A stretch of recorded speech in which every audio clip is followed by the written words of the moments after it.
Mental health issues are just one of the things that we rarely address in our society today.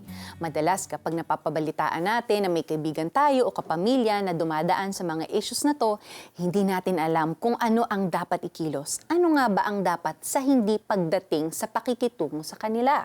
And, you know, we have Alain here who is a Christian counselor.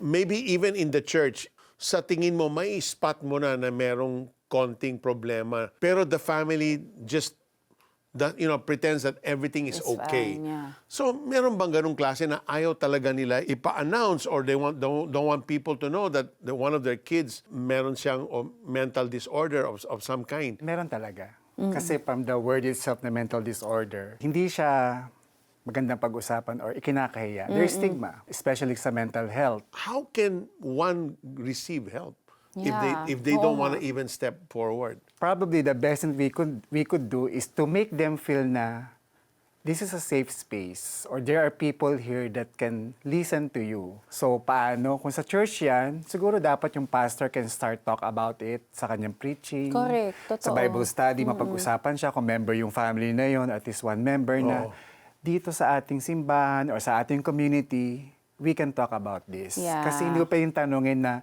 meron ka bang disorder or meron ka bang issue. Parang hindi eh. Kasi nga, the mere fact na hindi sila makapagsabi is a sign of, parang may shame kasi doon eh. Correct. Oo. Kaya, tapos pagka kinonfront mo pa, baka Mas mas lalo silang mapahiya at lalong mag-deny. Talagang may families na would rather save face Yes. and keep it a secret and pretend it's okay.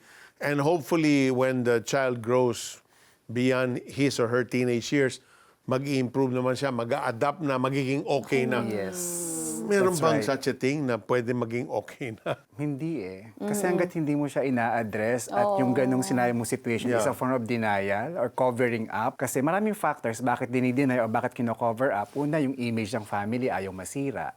Tapos kung no na Christian siya, parang, teka, Christian ako eh. Hindi ako dapat nagkakaganito. Ganon, Something yes. like that. Yeah. Which is, hindi naman sinabi sa Bible na kapag Christian ka, you are free from Yeah, anything. it's like or saying, suffering. teka muna, Christian ako, I'm not supposed to get sick. Yes. Meron pa akong tanong, no? Supposing, Alain, if there's a family member, my family member na merong mental health issue or kaibigan ko, how can I be best of help to that person so that that person will feel that I'm supporting him or her without him thinking I'm the one that's weird, I'm changing my behavior, Yeah. na hindi ako normal towards you? What should my attitude be? Una, make her feel na nothing has changed. I love that. I love Wala that. nagbago, ganun ka pa rin sa akin. Yeah. Next step, paano kita matutulungan? So, laging manggagaling dun sa tao. Right. Take the cue from the person. From the person. I So, like just as that. simple as that. Tama. So I love that. Aminin mo na hindi ko alam anong gagawin ko. So, Yeah, ask correct. the person. Ask the person. Just be honest. Okay. Right. Tell your friend na, okay, hanggang dito lang yung kaya ko. But samahan kita. Okay. Let's I go love to that. I love to it. Still all the way with him. ah. Yes. Kaya nga journeying Yeah, eh. I love it. So as Christians, we journey with our brothers and sisters who are suffering. Just listen. I love it. Napakalaking bagay na nun. Kasi minsan ayaw nilang idama yung family or yung parents. So gusto nila sila lang. And let's respect that. Kasi baka hindi pa sila ready. I like that. Hindi pa sila ready. At Yes. some point, they will be. Especially sa case ng depression, most people didn't know how to relate to the person. And in that case, dapat yung family ma-educate. We call it psychoeducation on the depression and anxiety itself. Para alam nila how am I going to relate to a person who is suffering or going through with depression and anxiety. So how do you avail of that psychoeducation para makatulong dun sa family member na may Well, marami na pinagdadaanan? nagbibigay niyan. Okay. Our center is one. Yun nga lang by schedule kasi. Okay. Or the family can come into the office. It's part of the session. Kasi nangyari na sa akin yan. Okay. I have a client na he's suffering from severe major depression. Parang ganun, may anxiety pa siya. So sabi ko, can you bring in your family here so I can okay. educate them? So in-educate ko yung mother niya at saka yung sister.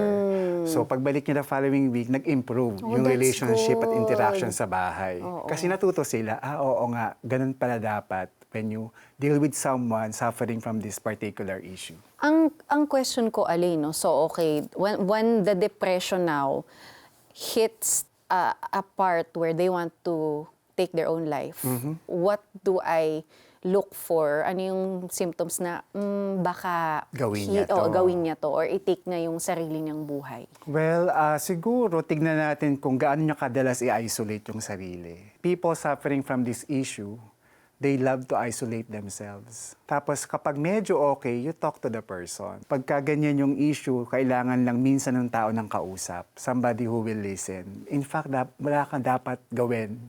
Just be there.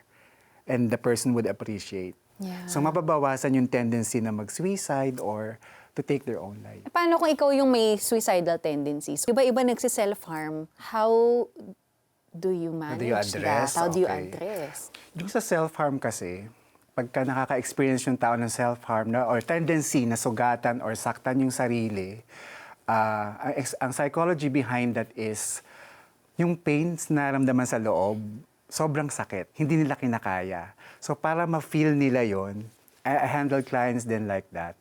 So I ask the patient or the client, ano bang naramdaman mo sa loob? And they cannot describe it. Sobrang sakit, parang namamanhid, nagnanumb yung iyong emotions. So I want to feel this pain, kaya saktan ko nga yung sarili ko para maramdaman ko yung sakit. Ngayon kung ikaw yung may tendency na saktan yung sarili mo or mag-suicide ka, talk to someone else. Yun yung nagiging way out mo lang.